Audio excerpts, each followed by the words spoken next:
महानगरपालिकेच्या शाळांमध्ये सुरू असलेल्या मनाचे श्लोक या उपक्रमाचा शालेय विद्यार्थ्यांच्या व्यक्तिमत्व विकासासाठी चांगला फायदा होत असल्याचं मत विरोधी पक्षनेत्या किशोरी पेडणेकर यांनी व्यक्त केलंय। मनाच्या श्लोकांमुळे विद्यार्थ्यांमध्ये धार्मिक मूल्यांसोबतच आत्मचिंतनाची क्षमता वाढण्यास मदत होत असल्याचं त्यांनी सांगितलं। त्यामुळे मुंबई महानगरपालिकेच्या मराठी, हिंदी, इंग्रजी, उर्दू तसेच इतर सर्व माध्यमांच्या शाळांमध्ये मनाचे श्लोक हा उपक्रम सातत्याने सुरू ठेवावा अशी मागणीही किशोरी पेडणेकर यांनी केली आहे। आपल्या शाळांमध्ये मराठी असेल, हिंदी असेल, कन्नड असेल, गुजराती असेल, इंग्लिश मीडियम असेल, ज्या ज्या शाळांमध्ये ह्या आपल्या संस्कृती महाराष्ट्राच्या जपल्या जातात, संतांच्या भूमीमध्ये आपण राहतो आणि ज्या पद्धतीने हिंसा वाढते, अगदी लहान मुलांच्या शाळेतल्या मारामारीच्या जर घटना बघितल्या तर 10-12 वर्षाची मुलंसुद्धा एखाद्याचा जीव घ्यायला मागे पुढे पाहत नाही आहे आणि हिंसेचं स्वरूप वाढत चालले।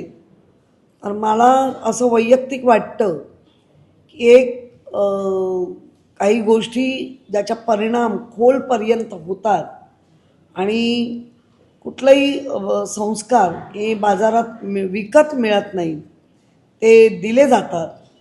त्याच भक्ती संस्कारामधला किंवा एक मनावरच्या कंट्रोल हाचा जो एक संस्कार आहे तो मला वाटतं मनाच्या श्लोकांचा बऱ्यापैकी होऊ शकतो, होताना दिसला आहे। आम्ही मनाचे श्लोक शाळांमध्ये 250च्या वर त्या श्लोकांची श्लोक आहेत असं, तर त्यातले 2-4 पाठ करून घेणं आणि त्याच्यात कुठल्याही याच्यामध्ये ज्याला आपण म्हणतो